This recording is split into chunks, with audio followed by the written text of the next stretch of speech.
एक समय की बात है जब राजू नाम का एक आदमी शहर में नया नया रहने आया था। उसने एक घर में किराए का कमरा ले लिया था, पर उसके पास अभी भी कोई काम नहीं था।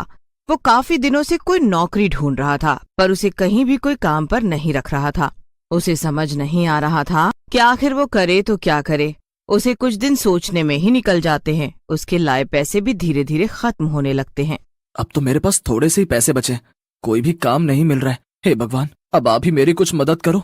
ये कहकर वो उस रात आराम से सो जाता है। अगले दिन राजू दोपहर तक सोता रहता है। जब राजू उठता है तो दरवाजे पर कोई बेल बजाता है। राजू उठकर दरवाजा खोलता है तो उसके सामने मकान मालिक का बेटा खड़ा होता है।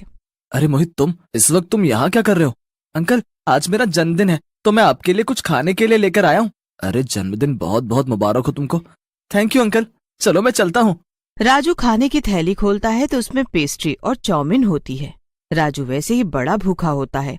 वो फटाफट प्लेट में चाउमीन निकाल कर खाता है। चाउमीन खाते खाते राजू के दिमाग में आइडिया आता है। अरे क्यों ना मैं ये चाउमीन बेचना ही शुरू कर दूं। इसमें तो कुछ लागत भी नहीं है, बस चाउमीन और थोड़े बहुत मसाले। इसमें तो बड़ी ही कमाई भी होगी और बनाने में भी आसान है। ये तो बहुत ही बढ़िया आइडिया है। कल मैं जाकर सब सामान का इंतजाम कर लेता हूँ और परसों से अपनी चाउमीन की रेडी तैयार। बस राजू फिर बिल्कुल ऐसा ही करता है। सबसे पहले वो एक पुरानी रेडी खरीदता है और उसके बाद चाउमीन के पैकेट और बाकी सब सामान खरीदकर वो सब सेट कर देता है। आखिरकार मेरा काम शुरू हो ही गया। बस कल भगवान का नाम लेकर मैं अपनी चाउमीन की रेडी लगाऊंगा। खूब मेहनत करूंगा और पैसे इकट्ठे करके अपने गांव भेज दूंगा। उसके बाद माँ बाबूजी को कोई भी दिक्कत नहीं होगी। मीना की शादी भी फिर मैं अच्छी जगह करवा पाऊंगा। अगले दिन राजू बड़ी ही खुशी खुशी उठता है और सब तैयारी करके निकल पड़ता है अपना चाउमीन का ठेला लेकर। चौक पर जाकर वो एक कोने में अपना ठेला खड़ा कर लेता है। उसके बाद वो चाउमीन बनाना शुरू कर देता है। उसी रोड पर भीकू की चाउमीन की दुकान पहले से ही होती है, पर वो दुकानदार हर चीज बहुत ही महंगी देता था। जब लोग राजू की चाउमीन खाने आते हैं तो वो खाते ही रह जाते हैं। सब उसकी बनाई चाउमीन की खूब तारीफ करते हैं। धीरे धीरे राजू के ठेले पर काफी भीड़ जमने लगती है और भीकू की दुकान पर लोग जाना बंद कर देते हैं। इस चाउमीन के आते ही हमारी सेल बिल्कुल बंद ही हो गई है। ऐसा कैसे चलेगा? मालिक, ये बहुत ही स्वाद चाउमीन बनाता है और बेचता भी बहुत कम दाम पर है, इसीलिए सब उसके पास जाते हैं। तुझे कैसे पता कि स्वाद चाउमीन है उसकी? वो बस आस पड़ोस के लोग बता रहे थे। मैंने कभी इसकी चाउमीन खाकर नहीं देखी। जो भी है, इसका काम बंद तो करना ही पड़ेगा।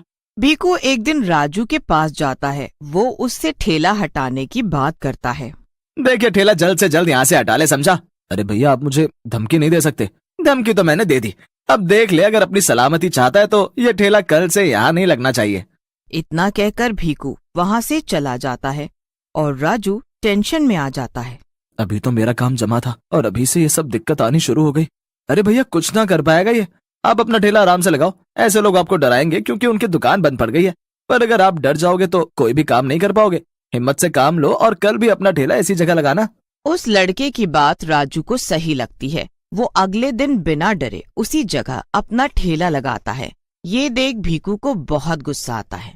वो अपनी दुकान से 2 नौकरों को राजू को पीटने के लिए भेजता है। दोनों राजू को पीटने पहुंच जाते हैं और उसके साथ हाथापाई करने लगते हैं।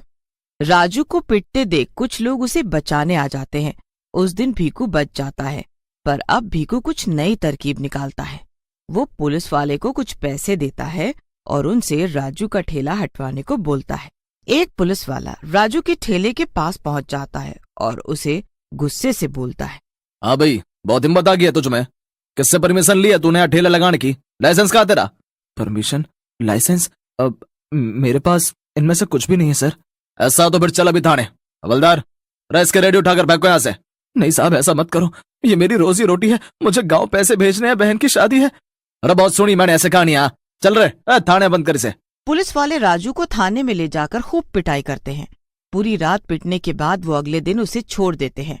राजू बेचारा इतना पिटने के बाद भी सीधा अपने ठेले के पास पहुंचता। राजू का ठेला बिल्कुल टूटी फूटी हालत में होता है। मेरा ठेला, मेरा सब बर्बाद कर दिया।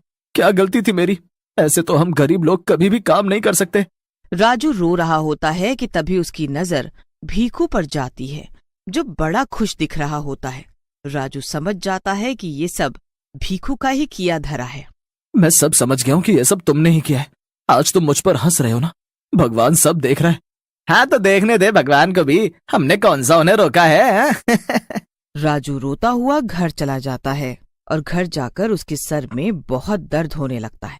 उसके सर का दर्द इतना बढ़ जाता है कि उसे डॉक्टर के पास जाना पड़ता है। डॉक्टर उसे कुछ टेस्ट करने को बोलते हैं तो पता चलता है कि उसके दिमाग में चोट लग गई है और वो कुछ दिन ही जी पाएगा।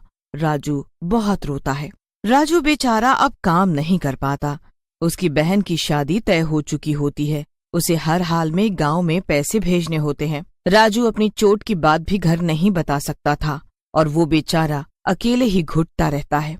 कुछ ही दिन में राजू की मौत हो जाती है और वो मरने के बाद एक भूत बन जाता है। मीना की शादी के लिए पैसे तो मैं जोड़ कर ही रहूंगा। मरने के बाद ही सही मैं अपना फर्ज निभाऊंगा और इस भीखू से भी अपनी मौत का बदला लूंगा। आज इसकी वजह से मेरी जान चली गई और इसकी वजह से मेरे माँ बाप जिंदगी भर अकेले रहेंगे।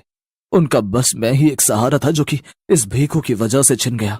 अगले दिन भूत राजू के भेष में अपनी रेड़ी लेकर निकलता है और वहीं उसी जगह जाकर चौमिन बनाने लगता है। उसके पास हमेशा की तरह भीड़ जमा हो जाती है। राजू के हाथ मशीन की तरह काम कर रहे होते हैं। ये देख भीखू को बड़ा गुस्सा आता है। शाम को अकेले में वो राजू के पास अपने एक नौकर को भेजता है और खुद घर चला जाता है। तुझमें इतनी हिम्मत कहाँ से आ गई और तेरी चोट इतनी जल्दी कैसे ठीक हो गई? इतना पिटवाया था मालिक ने तुझे। इतना कहते ही राजू भूत में बदल जाता है। भूत भूत, अब बोल क्या बोल रहा था? ले पकड़ मेरा गला। जैसे उस दिन तूने मेरे सर पर मारा था वैसे आज भी मार कर दिखा। मुझे जाने दो, मुझे जाने दो। अरे अभी तो तू इतनी हिम्मत दिखा रहा था और अभी इतना डर रहा है। ऐसे बसा थोड़ी आएगा। वो मैंने मालिक के कहने पर मारा था, मुझे छोड़ दो। चल ठीक है, एक शर्त पर तुझे छोड़ दूंगा। क्या क्या? जब तक मैं मना ना करूं तब तक तुझे चौमिन खाते रहने होगी। भूत नौकर के सामने ढेर सारी चौमिन रख देता है। कुछ देर नौकर चौमिन खाता है पर फिर उसका पेट भर जाता है और उससे चौमिन खाई नहीं जाती। भूत के डर से वो नौकर इतनी चौमिन खा जाता है कि उसे उल्टियां होने लगती है। उसकी हालत बहुत बुरी हो जाती है। उसका पेट फटने को हो जाता है। भूत उसे ऐसी हालत में सड़क पर छोड़कर गायब हो जाता है। उसके बाद कुछ लोग उसे ऐसे देखते हैं और हॉस्पिटल में एडमिट कर देते हैं। अगले दिन भीखू को पता चलता है कि उसका नौकर हॉस्पिटल में है और राजू ने फिर से चौमिन का ठेला लगा रखा है। ठेले पर पहले से भी ज्यादा भीड़ है और उसकी खूब कमाई हो रही है। भीखू अपने दूसरे नौकर को बुलाता है और उसे भी राजू को पीटने को भेजता है। अब रात को दूसरा नौकर भी राजू के पास जाता है पर उसके साथ भी बिल्कुल वैसा ही होता है। राजू भूत में बदल जाता है।